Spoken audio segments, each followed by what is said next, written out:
Dear students, इस video में हम लोग डिस्कस करेंगे about non communicable diseases. Non communicable diseases क्या होती हैं? वो डिजीज जो कि एक से दूसरे में ट्रांसमिट नहीं होती और जो क्रॉनिक डिजीज होती हैं। सो इनको हम कहते हैं NCDs are the disease cause due to multiple causes and are not pass are transmitted directly और indirectly from person to another by any agency. Mean ये एक पर्सन से दूसरे पर्सन में ट्रांसमिट नहीं होती हैं और these are the chronic diseases होती हैं जो कि लॉन्ग टर्म चलती हैं। इसकी काफ़ी सारी काजेज हो सकती हैं, either they might be genetic हो सकती है, फिजियोलॉजिकल हो सकता है, इन्वायरमेंटल हो सकता है एंड बिहेवियरल फैक्टर्स भी हैं जो कि इसकी डिजीज़ के अंदर इन्वॉल्व होते हैं। फर्दर अगर हम बात करते हैं टाइप्स की, तो दे आर मैनी टाइप्स। सबसे ज़्यादा जो रेट है ग्लोबली वो कार्डियोवैस्कुलर डिजीज़ का है, फिर कैंसर्स हैं, फिर हमारे पास क्रॉनिक रेस्पिरेटरी डिजीज़ आ जाते हैं जिसमें एस्थमा है, सीओपीडी है एंड डायबिटीज़ है। ये जो 4 डिजीज़ हैं इनका रेट बहुत ज़्यादा है नॉन कम्युनिकेबल डिजीज़ का वर्ल्ड के अंदर, और ये these are the cause of the premature morbidity and mortality in the world. अच्छा, फर्दर जो अगर वन बाय वन डिस्कस करें about the cardiovascular disease caused by the disorder of the heart and the blood vessels and include coronary heart disease, और फिर हमारे पास जी cerebrovascular disease हैं जिसमें जो स्ट्रोक का प्रॉब्लम वो बहुत ज़्यादा है और स्ट्रोक की वजह से बहुत ज़्यादा डेथ्स होती हैं, अर्ली डेथ्स होती हैं। रेस ब्लड प्रेशर जिसे हम हाइपरटेंशन भी कहते हैं, एंड पेरिफेरल आर्टरी डिजीज़ भी हैं जो कि कार्डियोवैस्कुलर डिजीज़ में आती हैं इन नॉन कम्युनिकेबल डिजीज़ के अंदर। फर्दर अगर हम बात करते हैं, देयर आर सदर रूमेटिक हार्ट डिजीज़ हैं, कंजेनिटल हार्ट डिजीज़ है। Cardiovascular disease is one of the main leading cause of morbidity and mortality in non communicable disease.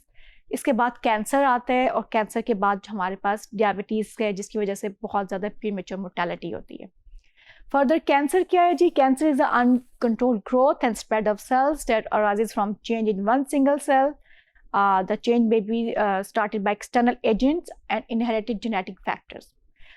Cancer जो है आपके जेनेटिक फैक्टर्स की वजह से भी हो सकता है, आपके लाइफस्टाइल की वजह से भी हो सकता है, और because of certain physical, chemical and biological carcinogens involve होते हैं। कैंसर की as transformation from a normal cell into tumour cell is a multi stage process, और ये दूसरे आपके सराउंडिंग टिश्यूज में स्प्रेड हो जाता है और पूरी बॉडी को इफेक्ट करता है।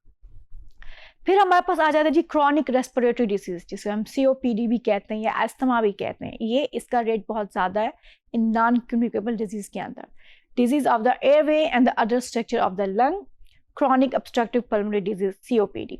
फिर एस्थमा का रेट ज़्यादा है, ऑक्यूपेशनल लंग डिजीजेज हैं हमारे पास, एंड पल्मोनरी हाइपरटेंशन है। इसके बाद हमारे पास डायबिटीज़ आता है। डायबिटीज़ क्या है? डायबिटीज़ आपकी कंडीशन है जब आपकी बॉडी के अंदर आपका जो सिस्टम है ग्लूकोज ब्लड शुगर को मेंटेन करने का वो डिस्टर्ब हो जाता है बिकॉज ऑफ सर्टन रीज़न की वजह से। उसमें ये कि या तो आपकी बॉडी जो है इंसुलिन प्रोड्यूस नहीं कर रही होती या इंसुलिन प्रोड्यूस हो रही होती है लेकिन आपकी बॉडी उसको प्रॉपर यूज़ नहीं कर रही होती।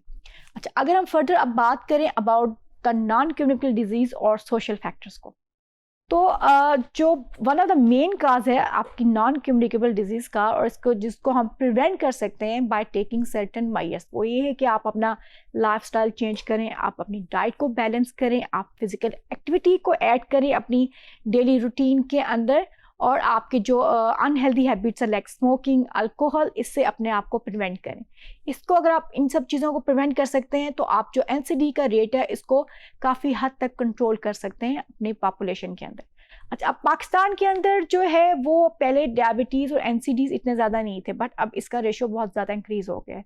उसके रीज़न क्या है? उसके रीज़न ये है कि सेडेंटरी लाइफस्टाइल, अर्बनाइजेशन, आपकी जो है पॉपुलेशन की जो एज है, एज एक्सपेक्टेंसी, लाइफ एक्सपेक्टेंसी ज़्यादा हो गई है जो कि काज करती है this chronic disease. Chronic disease के साथ आपको एक तो आपकी इकोनॉमिकली आपको बहुत ज़्यादा सफ़र करना पड़ता है, दूसरा आपकी जो डेली प्रोडक्टिविटी है बॉडी की वो उस तरह से नहीं होती if you are suffering from any sort of this disease, क्योंकि ये लॉन्ग टर्म क्रॉनिक डिजीज़ है और ये आपके साथ साथ चलती रहती हैं।